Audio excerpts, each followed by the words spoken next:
Dolores Cannon, a world-famous hypnotist with more than 40 years of experience in hypnosis, past lives, and discovering mystical knowledge about Earth's history and human history.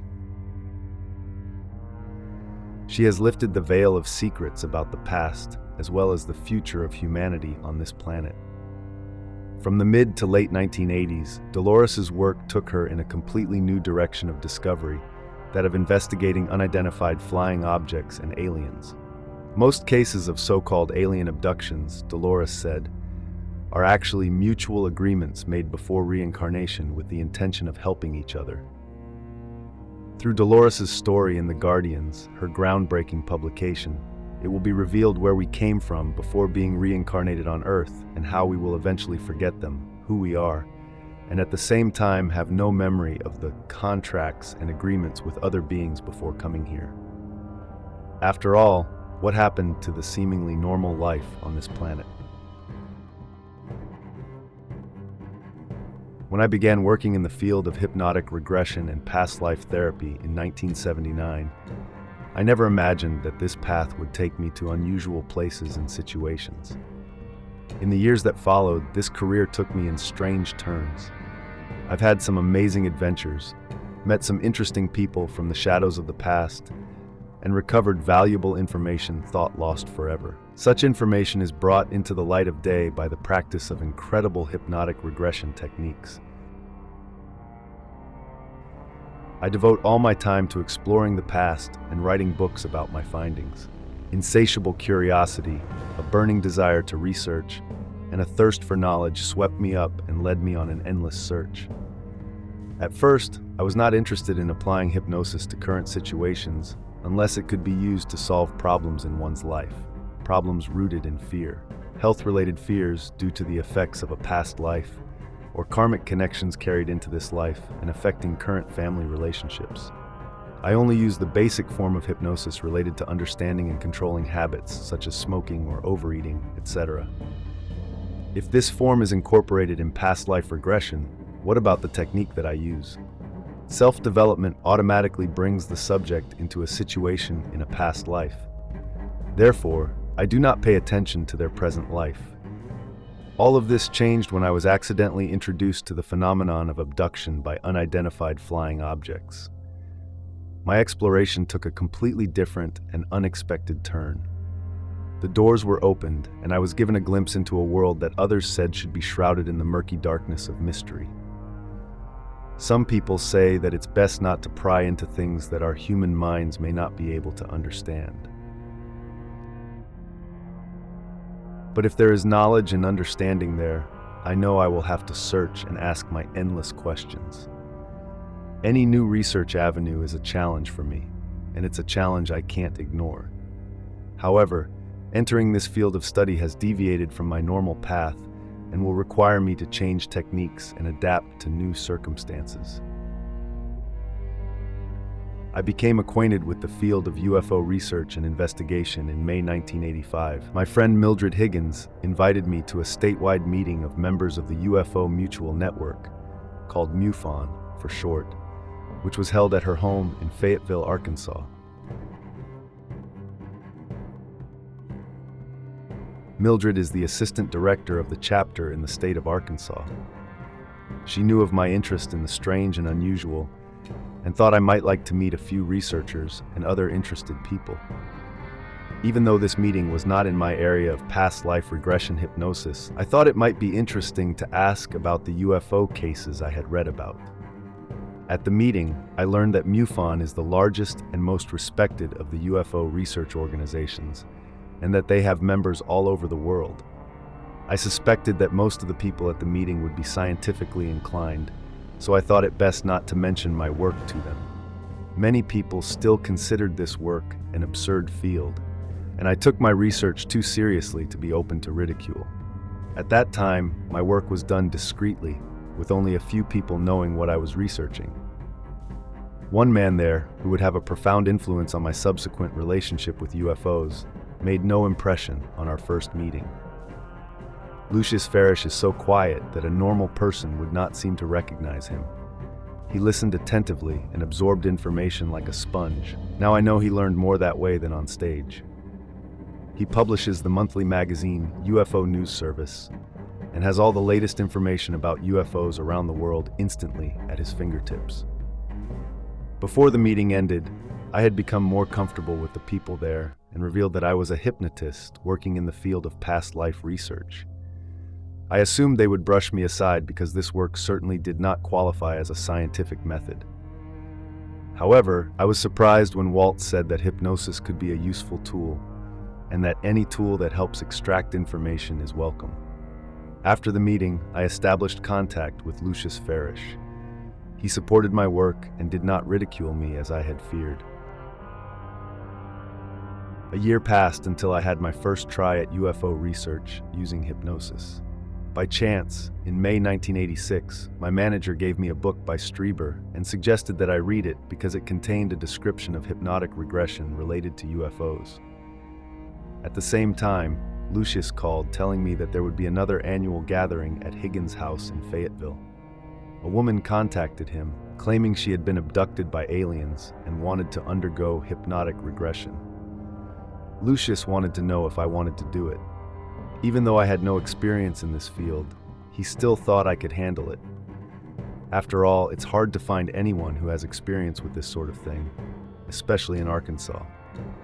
He said most psychiatrists and psychologists did not want to take on the case because it was outside their area of expertise. It's not enough to just know how to do hypnosis. You have to be comfortable working with the paranormal, so you won't be confused by anything that is revealed and can proceed with the investigation properly. Objective. I definitely meet that standard, at least. I've worked long enough in the field of the strange and paranormal that I don't think anything can surprise me anymore.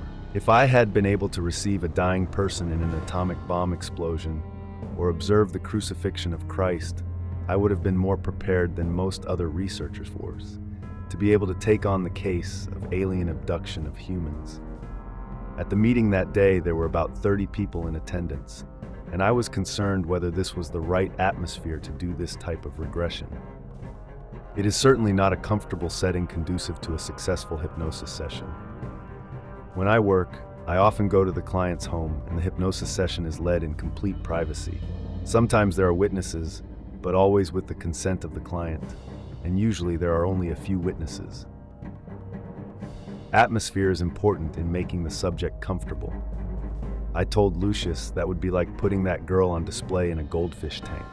I don't know how she will react with that many people present, and I think the audience will definitely have an influence on the outcome. I'm also secretly worried because this case is outside of my usual practice. I'm not quite sure how to proceed. My methods automatically push the subject back to a past life.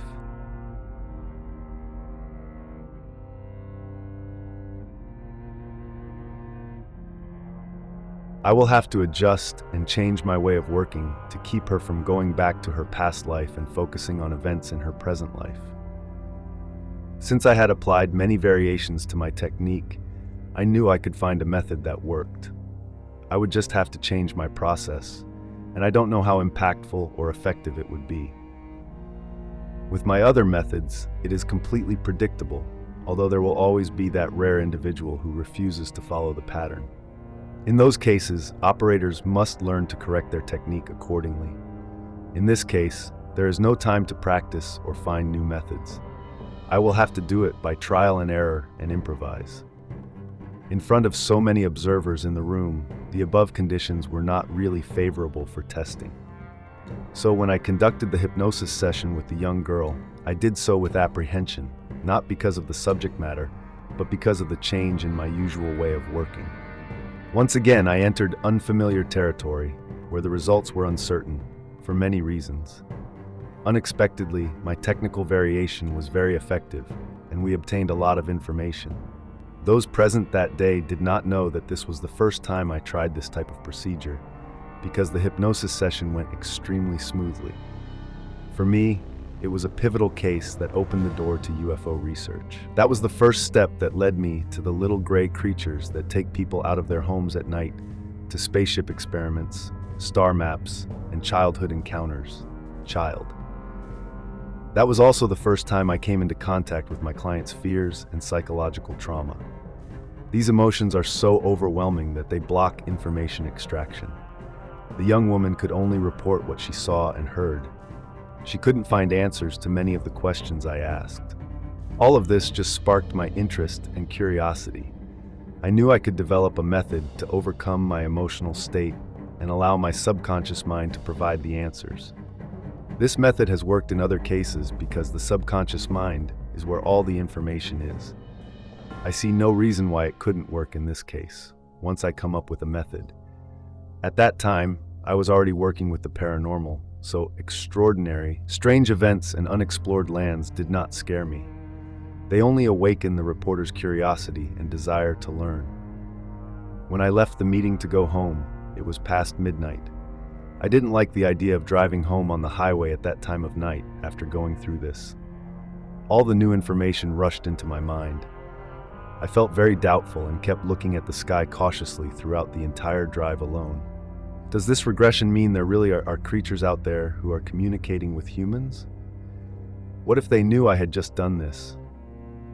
Perhaps they were already observing me at that moment. These thoughts make the journey uneasy.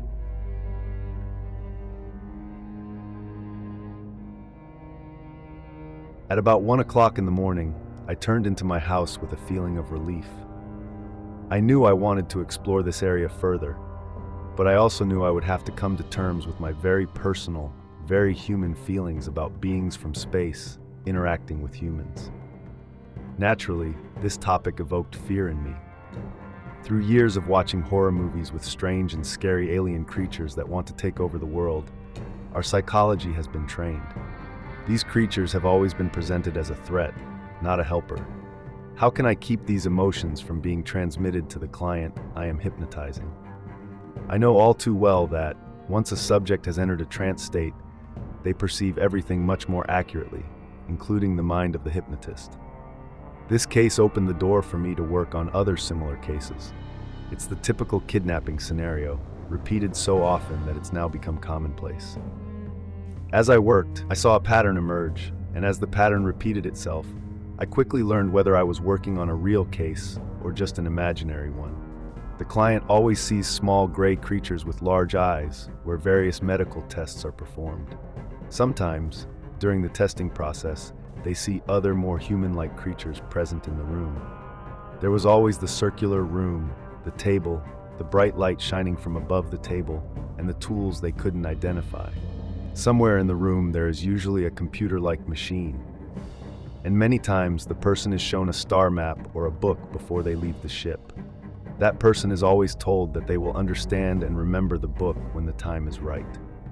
There are many cases of people encountering UFOs for the first time as children. The age of 10 seems to be a crucial period. I even found a few cases where UFOs returned for 3 generations. The client's mother and grandmother were reluctant to report similar visits and events. This gave me the impression of an experiment where people studied and monitored many generations over a long period of time. During this time, I was working with Phil and recording information that later became the book The Garden Keepers. Some pieces of the puzzle are starting to fit. That book discussed the ancient astronaut theory about creatures from outer space that seeded planet Earth. I learned that these creatures have been watching us since the beginning of life on Earth.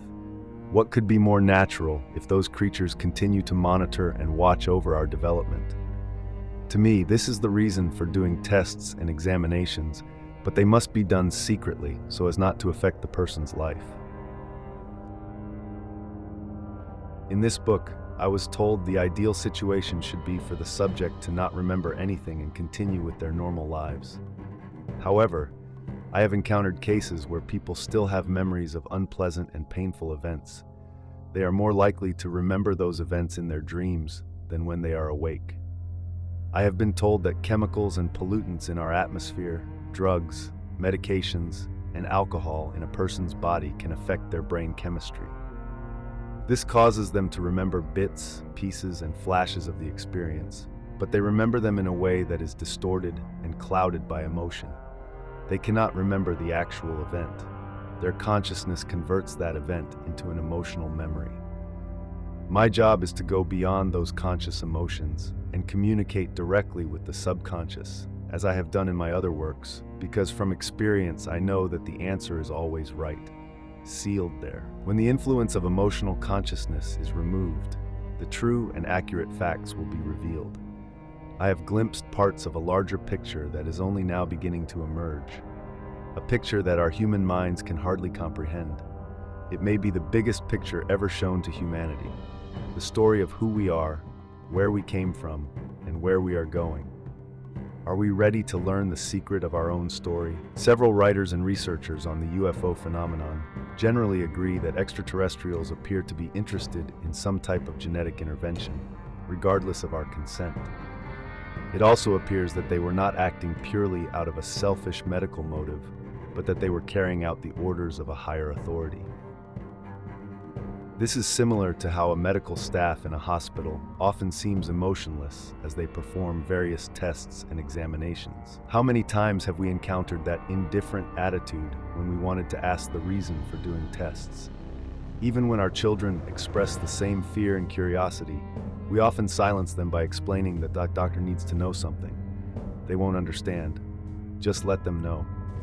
Be quiet and do what the doctor says. It won't hurt.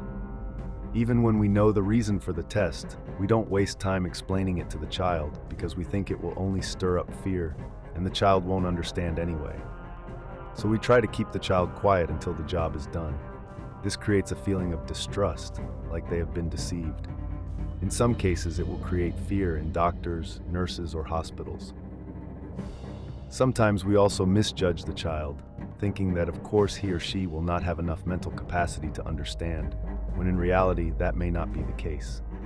The aliens also showed the same attitude, as if they were treating a child or someone with lower intelligence than us, which even if explained, they would not understand.